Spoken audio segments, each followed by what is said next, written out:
want us to say this confession because this is going to hit kind of tough on today for some of us. But I want us to say this confession, and everybody watching online, if you could put this in the room in all caps. Can I get us to say, Father, renew my spirit. Refresh my fatigued soul. At your feet is where I find rest. One more time. Father, renew my spirit. Refresh my fatigued soul. At your feet. One more time. At your feet. Again, at your feet. That's where I find rest. At your feet. Not at the bar. Not in the club. Not with him. Not with her. At your feet is where my soul finds rest.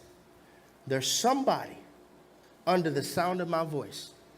The sacred sanctuary, overflows, or watching online.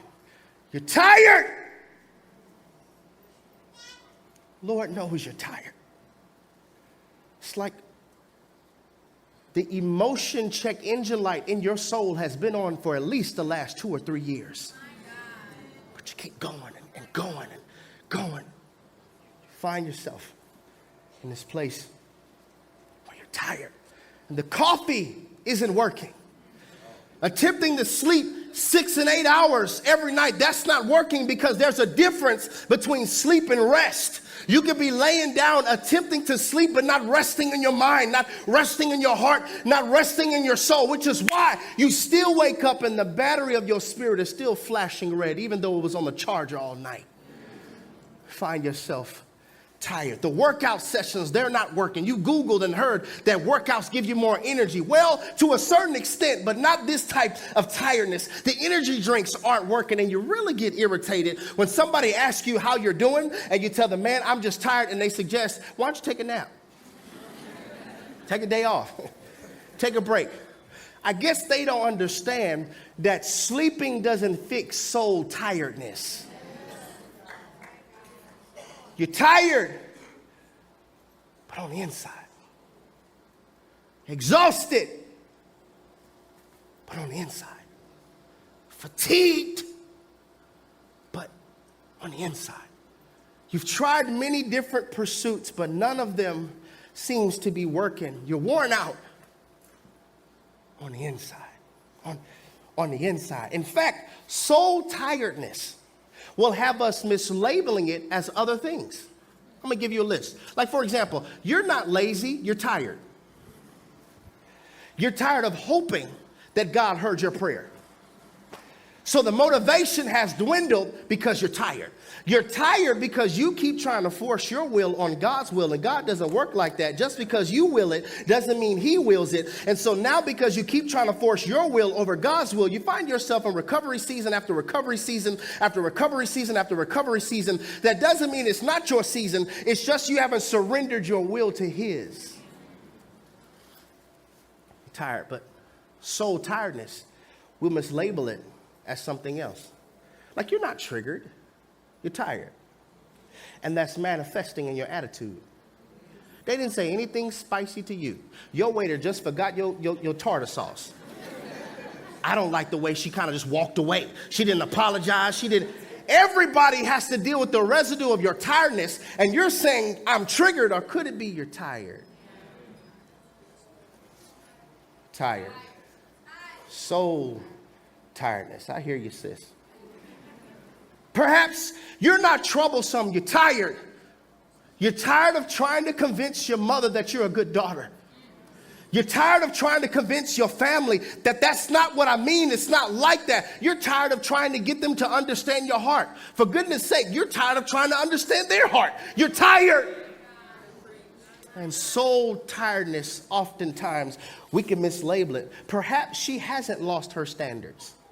She's just tired of trusting God's timing. So you entertain the right now man versus the right man. You entertain the right now woman versus the right one. Not because you don't know God, not because you're not filled with the Spirit, but you're tired. You're tired. You're strong, but tired. You're saved, but tired. In a new month, it is already March. Can y'all believe it? 15% of 2024 is already gone. How are you using it?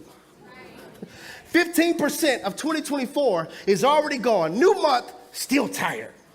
New year, but you're just as tired in 2024 as you were in 2023, because just because the calendar number changes doesn't mean your tiredness changes if you haven't learned to go to Jesus and lay at his feet. I have to teach today, church family, tiredness. And Jesus says, all of you who are like that, I want to help us. I have an acronym for tired that I want us to remember. Jesus says, all of you who are troubled, come to me. All of you who are irritated constantly, you come to me. All of you who are ready to give up. All of you who are exhausted. All of you who are depressed, come to me. My yoke is easy and my burden is light. You find yourself troubled. You find yourself irritated continuously. You find yourself ready to give up, ready to quit on ministry, ready to quit on your marriage, ready to quit on your life. You just have this quit going around every single day. You wake up, I should quit. If you're there, if you're exhausted, if you're depressed. Because sometimes what depression is, not all the times, because there's many different forms of depression. But sometimes you know what depression is? It's the real you tired of acting okay. It's the real you tired of smiling. The real you tired of acting okay. Because sometimes depression is the real you pressed down. And Jesus says, if you're like that, I want you to come to me. And I just want to see how many honest people do we have in the sacred sanctuary. If they're not honest online, I'm going to preach to y'all. How many honest people who honestly raise their hand and say, you know what? I find myself tired. Yeah. I'm tired of jumping oceans for people who wouldn't jump a puddle for me. Tired. I know I'm supposed to be kingdom, but in my humanity, if I tell the truth, I'm tired. I'm tired. I'm so tired of allowing their choices to become my chaos. I'm tired. I'm tired of attempting to water things that don't want to grow up.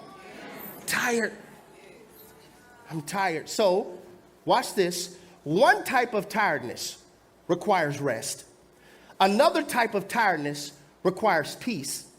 Then another type of tiredness requires hope. Burnout is when all three are present.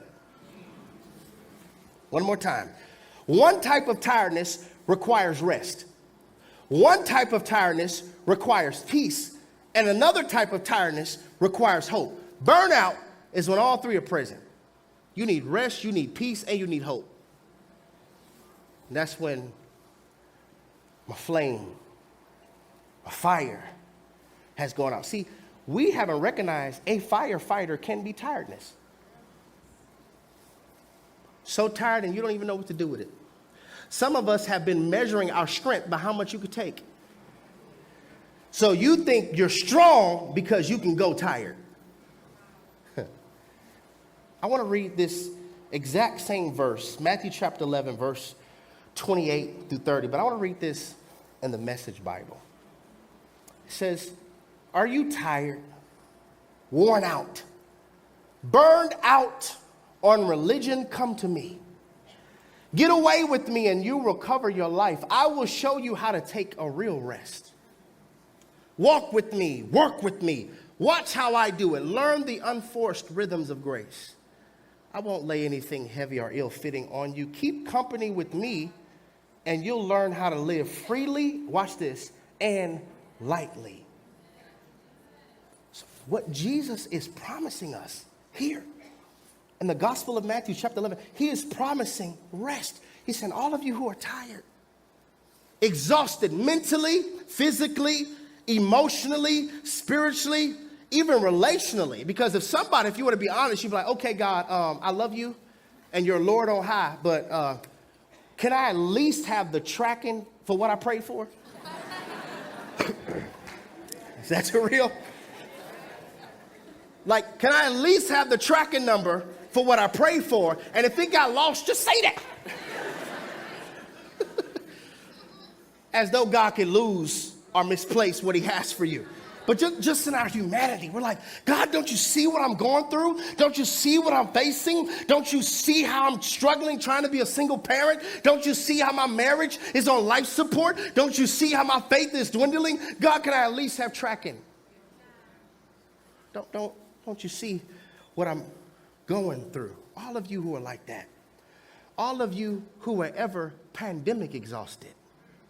You just transitioned, but you never really stopped and recognized, how did that affect my soul? All of us who are pandemic exhausted. All of us who are exhausted to the point of stress. You're exhausted with smiling. You're exhausted with trying to act okay. Or you're so exhausted where you got more questions than you have answers. If you're there, Jesus says, come to me.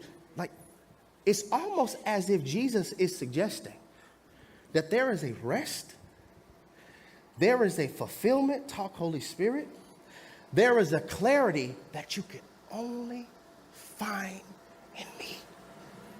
It can only be found in me. And you've been trying to find it other places, but you find yourself still exhausted. Everyone who is tired of living their life on E, come to me. All of us who are tired of living in a fog, Jesus is saying, come to me because I traffic in clearing haze. I know how to make it clear. I know how to give you discernment. I know how to give you direction. You're not going to find it in them. In fact, that just made you more tired. I need you to be intentional. Somebody say intentional. That's what God is saying. 2024, I need you to be intentional. Matter of fact, the rest of your life, be intentional with your spiritual growth. And be intentional with your spiritual development. Because hear me, when you are intentional with your spiritual growth, that is never an expense. It's always an investment. And you can never invest in your walk with Christ too much. Some of us, I'm going to just keep it a buck with you. Every single time we have community, you should be there. Every single time the church doors open, you should be there. That's what I need right now. Because I'm tired. Some stuff I don't get through teaching, I get through touch, and I need to constantly be edified. Because one of the best things that you could do, and the best thing that I could do, is to give our assignment a healthy version of me, versus giving my assignment an on fumes version of me. I love you and I love God too much to ever preach on E. And if somebody gets mad that I sit down, that's your problem. But I refuse to serve on fumes. See, we have to get this. I must be spiritually nourished if I expect to externally flourish and enjoy it. We got this thing so backwards. We rather externally flourish. Most of our sermons in America are more about you externally flourishing than your spirit man being nourished. Sometimes that means you're going to get convicted. Sometimes that means you may not like what I preach, but you should value spiritual nourishment more than external flourishing. External flourishing. Maybe this is why you can't sleep. Because the Holy Spirit is saying, how long are you going to ignore this? Let me help somebody. That's not insomnia. That's an invitation. Pray. That's right. Come to my feet. All day long, you gave everybody energy. You gave Netflix my attention. You gave Hulu my attention. We rewatched that show, and you've already seen it 3 times. I'm like, girl, I love this movie. I need that attention now. How about rewatch this verse? How about replay this book? That's my time. So I want us to really understand this, okay? So all throughout this sermon, you're going to have spiritual implications along with practical implications where you can know spiritually where you are and practically how to prevent it or how to get out of it, okay? Because like I said many times, I can't stand sermons that preach about a problem, but I leave not knowing how to fix it. I'll just leave church, man, I'm tired. What you going to do? I don't know, I'm just tired. So there are levels to burnout. I want to give it to you. Level 1, I have 3 levels of burnout. This is just from what I'm seeing via the scriptures, and then we're going to look at a biblical candidate that I believe can better corroborate what I'm attempting to articulate to you. But there are 3 levels of burnout. We have level 1, level 2, and level 3. Y'all ready for this? Okay, this is so that you can evaluate your own life. You may not be there, but you could get there. Level 1 of burnout, your passion fades. The things that you used to be passionate about, it starts to fade. I'm going to be transparent all throughout this sermon. Anytime my passion to study and preaching starts to fade, I need to sit. Mine, you got it this week. Will, you got it. Isaac, you got it. Who?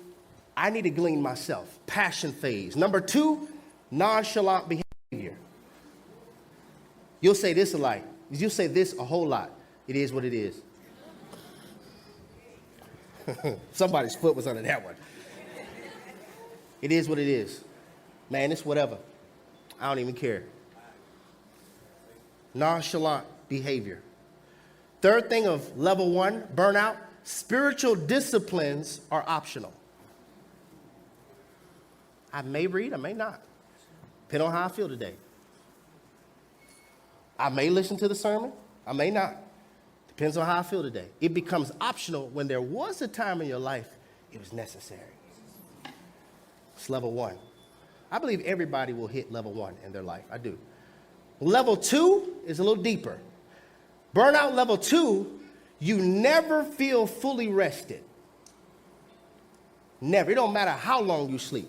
This is a prolonged tiredness. Never feel fully rested. You go on spring break, on vacation, come back more tired. Never fully rested. Second symptom of level 2 burnout. You're easily irritated and everyone seems draining. Not just like there's certain people who are draining and there are other people, they're not draining, but you're so burned out that they appear to be draining. And everything irritates you. Man, it's raining and cold outside today. Pick a season, bro. Like, just irritated. Get to the office. Hey, we have donuts and bagels. Man, who eats bagels? Give me a donut. Really? Like, just everything. People trying to be kind. There is some of us laugh, but you know that this is you. There is a short fuse on everything. Maybe you're not triggered, you're tired. Third symptom of level 2, productivity or serving has faded. I see this as a pastor all the time. Front row, second row, third row, fourth row, y'all broke up, 8th row, out the door. You know when you come back? Resurrection, when the visual performing arts, you'll be back then. You'll come, then you'll be back around the fall. Then you'll come on New Year's.